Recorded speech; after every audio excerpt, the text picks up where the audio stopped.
Ayan mga kabadjete, magandang hapon sa inyo. Hindi kasi ako bumiyahe kaninang umaga para mahaba-haba yung tulog at pahinga. Ngayon lang ako bumiyahe hapon para malilim, walang init. Ipapalam ko lang sa inyo kung ano ang buhay ng Lalamove Rider.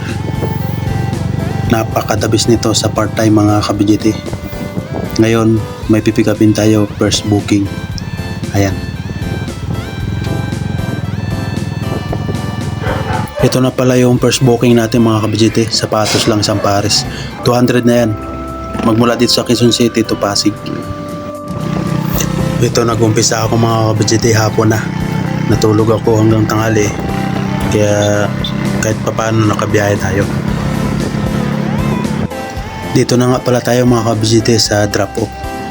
Hinihintay na lang natin mga kabadjete yung may-ari ng item. Ayan na nga pala siya. Ito yung trabaho mga kabadjete na napakagaan dahil hatid ka lang ng hatid ng gamit, tanggap ka lang ng tanggap ng pera, sakay-sakay ka lang, makapamasyal ka pa. Kaya mas dabis na rin to pang part-time. Ito na nga pala yung pangalawang booking natin mga kabadjete, pipikapin natin ngayon. Dito pa rin sa Pasig. Kailangan madiskarte ka rin bago ka umuwi, magdadala ka pa rin ng booking. Ito na nga pala mga kabadjete yung pangalawang booking natin. Ayan, dito muna tayo sa Pasig. Paikot-ikot lang tayo dito bago na tayo uwi. Magandang hapon sa inyo mga kabadjete. Ngayon, pauwi na tayo. Hira lang ako ng double booking ngayon kaya 700 lang. Pero okay na yun, di ba?